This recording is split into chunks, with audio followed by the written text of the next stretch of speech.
Hello everyone and welcome back to my channel. Today, I will be reading the fourth chapter of Emperor's Ring. It only seemed cooler the following morning, so Baba told me to wrap a muffler around my throat. I could tell from his frown and preoccupied air that he was deeply worried. Dhiru Kaka had left the house very early in the morning without telling anyone where he was going. After yesterday's incident, he had said only one thing over and over. How will I now face Srivastava? Baba had tried to comfort him by saying, "But it isn't your fault. How were you to know the thief would turn up in your absence dressed as a sadhu? Why don't you go to the police? Didn't you say you knew Inspector Gargari? So it could be that Dhiru Kaka had gone to inform the police." Baba said over breakfast, "I had thought of taking you to the residency, but perhaps it's best that I stay in today. You two can go out for a while, if you like." I nearly smiled at this, for Feluda had already said he'd like to explore the place on foot, and I had decided to join him. I knew what he had in mind was something other than just aimless walking. His eyes had taken on a steely glint since last night. We left shortly after 8. As soon as we were out of the house, Feluda said, "Let me warn you, Topsy, if you talk or ask too many questions, I'll send you back. Just keep your mouth shut and walk by my side." "But what if Dhiru Kaka informs the police?" "So what if he does? Suppose they catch the thief before you? No matter, I'll change my name, that's all." Dhiru Kaka lived on Fraser Road. It was quite a street, with houses which had large gardens on either side. It led to Dupling Road. Unlike Calcutta, all roads in Lucknow were clearly marked. There was a pawn shop at the corner where Dupling Road joined the Park Road. Feluda ambled towards this shop. "Can I have a meeta pan?" he asked. "Yes, Babu, I'll make you one with special masala," said the panwala. "Thank you." The pan was duly handed to him. Feluda paid for it, put it in his mouth and said, "Look, I am new to this town. Can you tell me where I can find the Ramakrishna mission?" "Ramakrishna mission? No, Ramakrishna mission. I have heard that a great sadhu is visiting Lucknow and is staying at the Ramakrishna mission." The panwala shook his head and muttered something I couldn't catch. But we got some information from another source. A man with a huge mustache was lying on a string bed nearby, singing merrily and beating an old rusted tin. He now stopped singing and said, "Would that be a bearded Sadhu Baba wearing dark glasses? Yesterday I spoke to such a man. He asked me where the nearest Tonga stand was, and I showed him." "Where is it?" "5 minutes from here, just after that crossing, you can see a whole row of Tongas." "Shukriya," said Feluda. "That was thank you in Urdu," he said to me. I had never heard that word before. The 8th Tongawala we asked admitted that a bearded, saffron-clad man had indeed hired his Tonga the previous evening. "Where did you take him?" "Istishan," said the Tongawala. "You mean the railway station?" Yes. "How much did you charge to get there?" 75 paise. And how long does it take? 10 minutes? If I pay you a whole rupee, can you take us to the station in 8 minutes now? Why? Have you a train to catch? Yes, the best train in the world, the Imperial Express. The Tongawala grinned foolishly and said, All right, I'll get you there in 8 minutes. On our way, I asked a little hesitantly, Do you think the sadhu is still waiting at the station, clutching that ring? At this, Feluda glared at me so furiously, and I promptly shut up. A little later, he asked our driver, Did the sadhu Baba have any luggage? The driver thought for a minute and said, I think he had a case, but not a large one. I see. On reaching the station, we began asking all the likely people who might remember having seen the sadhu. But those at the ticket booth or the gate couldn't help, nor could the porters. The manager of the restaurant at the railway station said, Are you talking about Pavitrananda Thakur, the one who lives in Dehradun? He only arrived 3 days ago. He couldn't have gone back so early. Besides, he always travels with a huge entourage. At last, the chowkidar of the first-class waiting room said he had seen a man who fitted our description. Did he sit here in the waiting room? No, he didn't. Well, he went into the bathroom. He was carrying a small case. What happened then? I don't know, Babu. I didn't see him after that. Were you here throughout? Yes. The Dune Express was about to arrive. There were a lot of people here. I didn't leave the room at all. Perhaps you didn't notice him again? Well, all right, perhaps I didn't. But the man looked as though what he really wanted to say was that if the Sadhu Baba had come out of the bathroom, he would certainly have seen him. If that was the case, where had Sadhu disappeared? We came out of the station. Here too stood a row of tangas. We got into one. I was beginning to look upon these contraptions with a new respect. The last one had taken exactly 7 minutes and 57 seconds to reach the station. I couldn't help asking another question as we set off. Did the Sadhu Baba simply vanish in the bathroom? Yeah, he might have done, said Feluda. Sadhus and sannyasis in the olden days could disappear at will. Or so I have heard.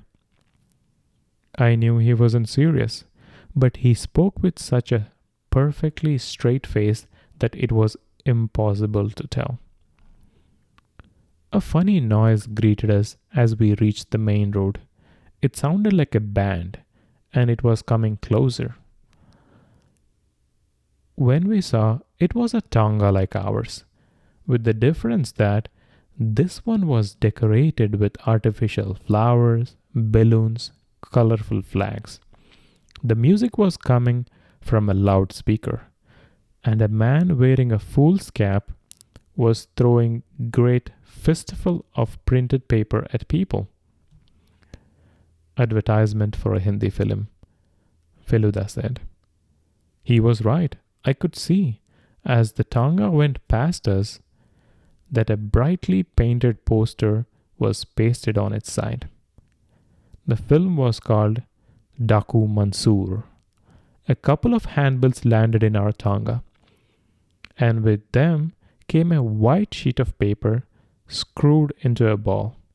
It hit against Feluda's chest and fell on the floor. I saw the man who threw it, Feluda, I yelled. He was dressed like an Afghan, but... Before I could finish speaking, Feluda had picked up the piece of paper, clambered down, and started to run in the man's direction. I simply watched with amazement the speed at which he ran, despite jostling crowds, without colliding into anyone. The driver, by this time, had stopped the Tonga. I could do nothing but wait. The music from the loudspeaker had grown faint, although a few urchins were still busy collecting the handbills. Feluda returned a few moments later, panting. He jumped into the Tonga, gestured to the driver to start, and said, "He managed to escape only because I wasn't familiar with the little alleyways of this place." "Did you actually see him?" I asked. "How could I have missed him when you even saw him?" I said nothing more. If Feluda hadn't already seen the man, I would have said that although he was dressed like one, the man was remarkably short for an Afghan. Feluda now took out the screwed up piece of paper and smoothed it out and read its contents. Then he folded it 3 times and put it in his wallet. I did not dare to ask what was written on it. We returned home to discover that Dhiru Kaka had come back, and with him was Srivastava. The latter did not appear to be too upset by the loss of his ring. "That ring had a jinx on it, I tell you," he said. "It caused trouble everywhere it went. You were lucky it was stolen in your absence. Suppose they had broken into your house at night. Suppose they had turned violent." Dhiru Kaka smiled at this. "That would have made more sense," he said. "This man simply made a fool of me. It is this that I find hard to accept." "Stop worrying, Dhiru Baba. The ring would have gone anyway, even if I didn't part with it. And please don't go to the police. That would make matters worse.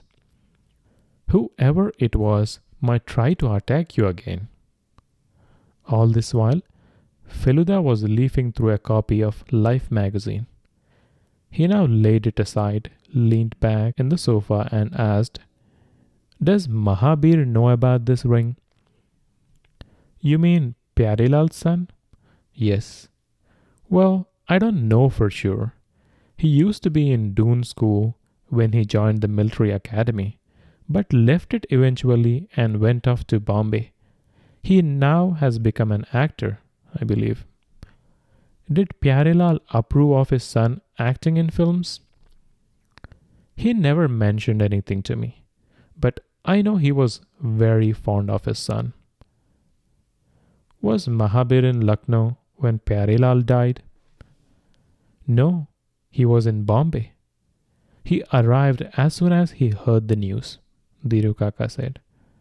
"Good heavens, fellow, you are asking questions like the police." "He's an amateur detective, you see," Baba explained. "He has a positive knack in these matters." Dr. Srivastava looked at Feluda with undisguised surprise. "That's good," he said. "Very good indeed." Only Dhiru Kaka remarked, a little dryly, "I thought, and the thief took something from the very house where we had a detective staying. That is regrettable, isn't it?" Feluda made no comment. Instead, he turned to Srivastava and asked another question. "Is Mahabir earning enough from films?" "I don't know about that. He went to Bombay only 2 years ago." "He does have plenty of money, doesn't he? I mean." "Yes, Pyarela left him all his property. Acting in films is more or less just a pastime for him." Said Feluda and picked up the Life magazine again. Srivastava suddenly looked at his watch and exclaimed, "My God, is that the time? I forgot all about my patient. Sorry, you will have to excuse me." Dhiru Kaka and Baba went out with him. Feluda dropped the magazine on the table and asked, "Where would you like to go? The moon or Mars?" "At this moment," I replied, "I'd like to do just one thing." Feluda paid no attention to me. "I have just seen a picture of the surface of the moon in that magazine. It didn't seem very interesting. I feel curious about Mars." I rose from my chair. "Feluda," I said, "what I'm curious about is that piece of paper in your wallet." "Oh, that. Here, look." He flicked the neatly folded paper towards me as though he was playing carom. I opened it and found just 2 words. "Watch out." The writer had used a red liquid of some kind. It wasn't ink. What could it be? Feluda must have guessed what I was thinking, for he said, "Sometimes after a pan has been stuffed with masala, some of its juice overflows onto the stock." Those words were written with the red juice from the pan. I brought the paper close to my nose. It smelt distinctly of pan. But who could have written it? "I don't know." "Why should anyone tell you to watch out? You didn't steal the ring." The culprit doesn't get warnings and threats, silly.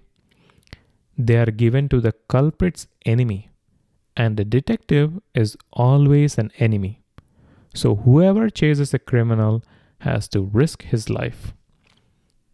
My heart started beating faster and my throat started to go dry. I swallowed hard and said, "In that case, we should perhaps take some steps to protect ourselves." "And who told you I haven't taken those steps already?" said Feluda, and took out a small round tin from his pocket. "Denticare?" it said. Why, it was only a tin of tooth powder. I had seen my grandfather use it years ago. Surprised, I asked, "What would you do with tooth powder, Feluda?" "Don't be silly. It's not tooth powder." "What is it then?" Feluda widened his eyes, stretched his neck, and proclaimed proudly, "It's powdered thunder." And that is the end of chapter 4. Thank you for listening. If you have enjoyed it, please like the video and subscribe to my channel. See you all in the next video.